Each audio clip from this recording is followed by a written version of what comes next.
Olá, gente querida, meu nome é Paulo Sicoli, eu sou pastor da Igreja Presbiteriana do Brasil. Atualmente eu sou missionário na França e eu gostaria de compartilhar com vocês um pouco da minha história, da minha carreira como pastor e missionário. Eu sou casado com Valéria e nós temos 3 filhas, Alana, Paula e Laila. E 3 netos também, Sofia, Malu, Maria Luísa e Vicente. As 2 filhas mais velhas moram no Brasil, e a mais nova mora na Islândia. Nossa carreira missionária começou em 2004, com a nossa primeira viagem missionária como família para a Islândia, onde nós trabalhamos e vivemos por 12 anos. E em 2016 nós mudamos para a França a convite e a pedido da igreja local e da nossa agência missionária. E hoje na França nós desenvolvemos um trabalho de apoio à igreja local e também pastoral com igrejas pequenas da nossa comunidade. Eu fui praticamente nascido dentro da igreja Presbiteriana de Vila Mariana, em São Paulo, onde toda a minha família era membro, menos meu pai. Meu pai não era crente, não era convertido, mas a minha mãe e a minha irmã e tia e tal frequentava aquela igreja, e essa igreja querida, e aonde eu tive minha infância e adolescência. Com mais ou menos 14, 15 anos de idade, eu comecei a especializar no esporte, mais particularmente na natação, que me abriu um monte de portas, inclusive me viabilizou também, me despertou no coração a vontade de ir para fora para treinar e competir. Quando eu tinha 17 anos, praticamente, eu tive a oportunidade de fazer um intercâmbio cultural ligado à natação e poder treinar nos Estados Unidos, o que para mim abriu um mundo novo, dentro da minha cabeça. Você poder treinar numa high school, competir nos Estados Unidos, depois treinar num college, e viajar e aprender um idioma, ter uma experiência dentro de uma família americana transcultural, que na década de 70, quando isso aconteceu, era uma coisa muito nova, uma coisa muito difícil, só poucos conseguiam no Brasil, e que realmente me abriu, me expandiu meus horizontes. A partir daquele momento, o meu coração foi completamente aberto para outros países. Eu posso até dizer que acabaram as fronteiras, dentro de mim. E isso me deu uma consciência como um homem do mundo muito maior do que somente um brasileiro, somente um paulistano, que eu era naquela época. Quando eu tive mais ou menos uns 20 anos, 19 anos, eu já era nadador, já tive a oportunidade de voltar para os Estados Unidos para nadar, a convite de um técnico da Universidade de Miami. Então eu tive essa oportunidade de voltar e continuar treinando e continuar meus estudos. Eu me formei, essa primeira formação minha nos Estados Unidos foi em tecnologia do mar. Eu me especializei em mergulhos profundos, mas eu me especializei em inspeção submarina de estruturas metálicas, em soldas e estruturas metálicas. Então eu volto para o Brasil já com os seus 24 anos, especializado e profissionalizado. No Brasil eu trabalho durante uma época como inspetor submarino e fui acometido de uma doença que me deixou 1 ano de cama. Eu tive uma hepatite num desses mergulhos, desses trabalhos no norte do Brasil, ali na costa do Pará, e essa hepatite me deixou 9 meses de cama direto. O começo foi muito terrível, muito forte. Eu emagreci, lembro de ter emagrecido 14 quilos em 10 dias. E isso, assim, debilitou demais minha saúde e demorou muito tempo a recuperar. 9 meses depois, no quarto que eu tinha na casa dos meus pais, não é? Que me fez uma regressão, né, para um jovem naquela idade que era independente, morava em outro país, morava fora. Isso foi uma coisa muito pesada, muito difícil para mim. E foi uma época que Deus ministrou demais na minha vida, né? Eu posso dizer assim que houve uma reconversão durante esse período meu de 9 meses, né, de hepatite na casa da minha mãe. Depois eu comecei a melhorar, sarei, o médico me deu alta e eu voltei ao ritmo de vida que eu estava e tive uma recaída por mais 3 meses.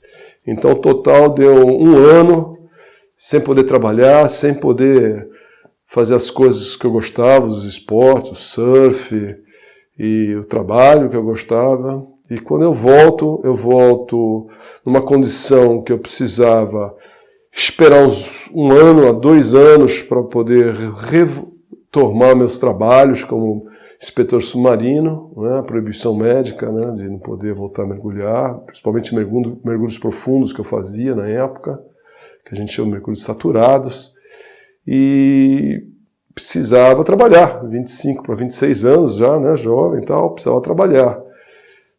E foi quando eu volto ao mercado de trabalho como professor de inglês, como técnico de natação, e fui tentando até que surgiu uma oportunidade onde eu trabalhei na TV Globo por 3 anos e meio na área internacional de jornalismo, da Central Globo de Jornalismo, né? Acabei indo para o Rio e depois acabei saindo da Globo, fui ter umas empresas em refrigeração ar-condicionado. E quando eu volto para a igreja, mas agora dessa vez atuando na área de missões, né? Eu volto para a igreja presbiteriana Betânia do Sacro de São Francisco em Niterói e depois parto para a plantação da igreja junto com uma equipe da Betânia na região oceânica de Niterói, né? E ali começa a minha carreira como missionário, né? Deus nos deu uma casa atípica, uma casa grande, né, onde tinha alguns bangalôzinhos do lado de fora, alguns quartinhos do lado de fora, e a gente sempre recebia missionários, né, e missões sempre foi uma coisa que falou muito alto no meu coração. E durante esse período eu casei, tive filhas, né, elas cresceram, eu pude educar, criar as filhas, né, até a fase da adolescência, quando Deus me chamou para fazer seminário. Então eu volto a estudar de noite, minha esposa era professora de educação física na época, volta a estudar também, faz fisioterapia, e criando as 3 filhas ao mesmo tempo, né? A família vai crescendo, vai andando, vai indo para frente sob a guarda-mão, direção de Deus, né? E a gente se vê completamente envolvido com a obra missionária dentro da nossa igreja local.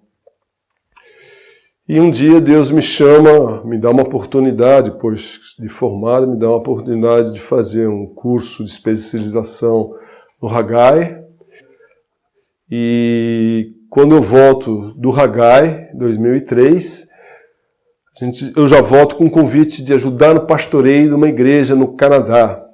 Então eu volto, né, todo feliz e comunico com a família. Deus abriu uma porta para a gente pastorear, né? São 3 igrejas no Canadá que estão nos chamando para que a gente ajudar no pastoreio dessa igreja, essas 3 igrejas numa região que está precisando de pastor. Mas aí a família, poxa pai, sair aqui do Rio de Janeiro, do lado da praia onde a gente mora, para ir para o Canadá é muito frio, a gente não quer ir, a gente não gosta de frio, a gente é carioca, a gente quer morar perto da praia, não sei o que. Pô, pai, não, a esposa também assustada, falou, Paulo, muito frio, né, a gente não vai aguentar e tal. Então a gente deixou esse sonho meio que banho-maria e falou, bom, então vamos continuar orando, vamos ver o que Deus tem reservado para a gente, né. E para encurtar a história, 1 ano depois, Deus manda a família, em 2004, Deus manda a família para a Islândia. Bom, aí em 2004 nós chegamos na Islândia, né? A Islândia que é um país completamente diferente do nosso, do Brasil, né? Principalmente para quem mora ali no Rio de Janeiro, perto no litoral lá das praias, né, naquele calor de verão e tal. Nós chegamos num país onde a paisagem é completamente diferente da nossa, né? É um país vulcânico, é um país polar, né? Já está lá em cima, já está cortado pelo ciclo polar ártico, né? Está dentro do Polo Norte, a parte norte da Islândia. A língua é o islandês, não é? O costume é um costume completamente diferente nosso, né? A cultura é nórdica, é um país matriarcal, não é que nem a nossa sociedade brasileira, que é patriarcal. Então, assim, foi muita diferença num pacote só, de uma vez só, não é? Mas foi um país que nos recebeu de braços abertos, né? A igreja pequenininha, local, nos recebeu muito bem. E Deus nos deu a possibilidade para a gente de desenvolver um ministério muito bonito na Islândia, né? Não foi por nós, mas foi pela própria obra de Deus, né? Através da gente. Nossas filhas frequentaram a escola lá, tem uma filha que mora lá até hoje, não é? Ela veio comigo, com a família aqui para a França, não gostou e voltou para a Islândia, né? Tanto que ela ama aquele país. E, na verdade, nosso período de adaptação se passou tranquilamente, né? Apesar das dificuldades, das limitações. Se engajamos na cultura, aprendemos a língua, se adaptamos com o inverno, frio, com o rigor do inverno, né? Que é escuro, que são aquelas noites longas, né? Com verão também, que o sol não se põe, né? Que verão de 14 graus, né? Com vento. Deus nos deu essa bênção de nos adaptar e vivemos lá por 12 anos. Né? Da Islândia a gente desenvolveu um ministério na igreja local. Era uma igreja pequenininha, uma igreja no campo, uma igreja muito engajada, né? Em oração, em adoração. E Deus nos deu a visão de plantar igrejas na África. Então, através de uma ONG lá da região, nós conseguimos que a nossa igreja fosse, né, no caso eu, o outro pastor e o filho dele, fôssemos para a África, a cada 3 meses ficar 1 mês na África, 3 meses na Islândia trabalhando e 1 mês na África. Conseguimos assim que a nossa igreja plantasse escolas em vários países do oeste africano, né, a África francofona. Né? Então, plantamos igrejas, plantamos escolas lá no Senegal, no Mali, Burkina Faso e em outras regiões ali. E foi um trabalho muito bacana, porque essas escolas hoje, elas cresceram, principalmente a escola de Burkina Faso, hoje é uma escola grande, com mais de 1.000 alunos. Essa escola se transformou numa igreja, porque eram escolas missionárias, né, estratégicas. Então, se transformou numa igreja, e essa igreja hoje é uma igreja forte, poderosa, e já plantou mais de 40 igrejas pequenas. Né? Então, assim, através de uma igreja pequenininha, lá na Islândia, né, Deus envia um missionário que sai do Brasil com a sua família, né, pega o pessoal daquela igreja e vai plantar a igreja lá na África, né? Para você ver como que Deus faz as coisas dele, né? E nós tivemos a oportunidade também de pastorearmos a igreja local, né? De desenvolver trabalho com vídeos lá, porque no comecinho da década de 2000 isso era uma novidade também, né? A gente começou a implantar esse trabalho e acabamos construindo, né? Montando um instituto bíblico também, que no primeiro ano, quando eu administrei, que estive lá, nós tivemos 32 alunos, né? Alunos que vieram do Canadá, da França, inclusive, tive aluno da Inglaterra, né? Os próprios islandeses, e foi um momento de aprendizagem para mim e para eles muito bacana, né? A gente viu como é que Deus move, né, as coisas quando existe oração, busca, né, e fidelidade, né? E Deus realmente abriu as portas e muito aconteceu naquele país, né? Naquela igreja, através daquela igreja local. Em 2014, 2015, nós começamos o nosso trabalho né, nosso momento de transição, né? A gente saiu da Islândia e vim para a França. A França, nós trabalhamos na igreja, chama-se Unipref, né? União de Igrejas Reformadas Evangélicas protestantes aqui da França, né? É uma união de igrejas, são 60 igrejas, mais ou menos, somos em 40 pastores, e existe uma carência grande, é claro, aí, de pastores, obreiros e jovens nessas igrejas, né? Em 2016 a gente mudou, né, definitivamente para cá, e chegamos em Marseille. Ficamos em Marseille por 6 meses, trabalhamos um pouco com muçulmanos lá na região, né, recém-chegados, recém-exilados, e Deus nos encaminhou aqui para uma região bem protestante aqui na França, chama-se Cévennes, né? Essa região fica mais ou menos 2 horas de distância lá de Marseille e 1 hora de Montpellier. Uma região bem montanhosa, e é a região onde os protestantes pós-reforma, assim que houve a reforma, os protestantes conhecidos como huguenotes, eles fogem da perseguição da Igreja Católica e do rei, e partes dele vêm para essa região onde a gente está hoje. Então é uma região protestante, né, nominalmente, com muita história, muito rica, né, em história, em testemunhos. É uma região onde se formou o exército de resistência da igreja protestante, né, dos huguenotes, os camisardes, como eles são conhecidos. Então é uma região bem interessante, com bastante história. Só que hoje é tudo tradição, é tudo história, não é? As igrejas são muito fracas, as igrejas elas precisam de ajuda, precisam de oração. Para vocês terem uma ideia, quando eu chego aqui, eu ajudo no pastoreio de 4 igrejas juntas, que juntas davam uma média de 40 pessoas, né? E eu e minha esposa eram os membros mais novos dessa igreja, né? Depois, no segundo momento, nós fomos ajudar um pastoreio de uma igreja de 40 quilômetros de distância daqui, também sofrendo vários problemas internos, e que hoje está bem melhor, graças a Deus, um pastor jovem lá, bacana, e está tocando o trabalho para frente, né? E nós estamos sendo desafiados agora para uma outra região, aqui pertinho também, cerca de 40 quilômetros, em outra direção, que são 6 igrejas que se agruparam, são 6 cidadezinhas próximas que se agruparam, em uma distância de 10 quilômetros uma e outra, 8 quilômetros uma e outra. E essas 6 igrejas juntas dão uma média de 40 a 50 pessoas. Então você tem cidades com 2 pessoas, e tem cidades com igreja com 10, 12 pessoas. E essas igrejas se unem para formar uma congregação mais ou menos de 40 a 50 pessoas. E o que é interessante é que os cultos são revezados, né? Cada domingo se faz um culto numa cidade diferente, para que a presença evangélica, a presença protestante continue existindo naquela cidade, né? Mesmo que tenha só 2 crentes lá, mas pelo menos uma vez a cada 6 domingos a porta está aberta lá da igreja para o pessoal entrar. E essa é a realidade aqui da França, da minha região, né?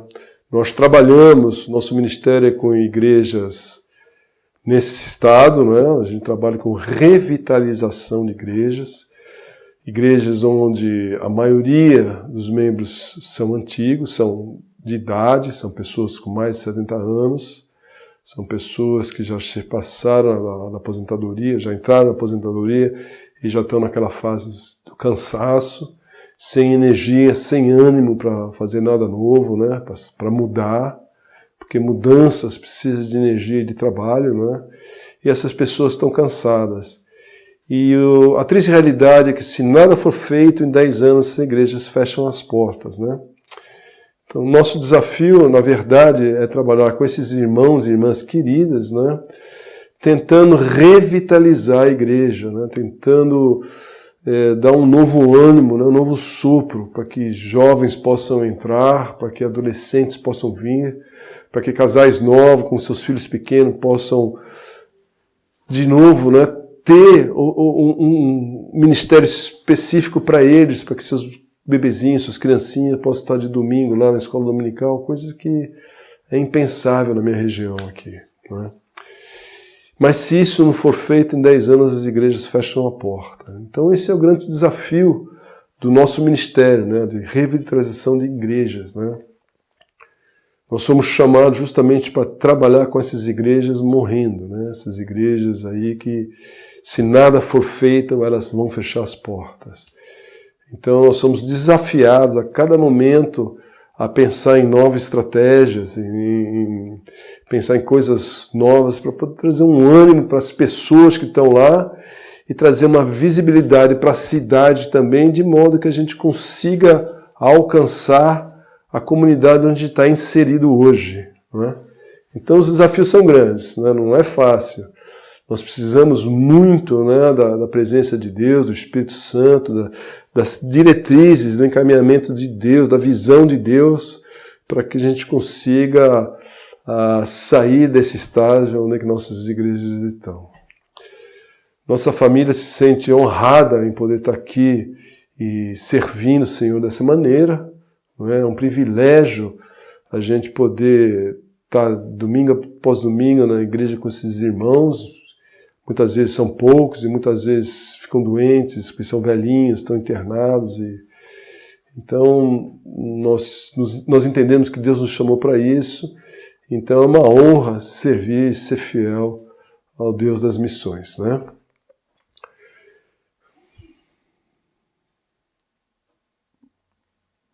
Como eu mencionei agora anteriormente, né? Eu sou formado em Tecnologia do Mar, sou formado em Teologia, com mestrado em Teologia Sistemática e em Aconselhamento Familiar também. A minha esposa é formada em Educação Física e em Fisioterapia, com várias especializações, né? O que tem ajudado muito o nosso ministério aqui na França também, né? E eu creio que Deus nos preparou a vida toda para esse momento aqui, para estarmos aqui servindo a eles, e nos deu essa oportunidade de compartilhar um pouco de tudo aquilo que Ele nos ensinou durante o nosso caminhar, né, para que a gente possa usar, né, na sua seara, na sua obra, nesse lugar que Ele colocou a gente. Muito obrigado pela essa oportunidade de compartilhar um pouco da nossa caminhada com você.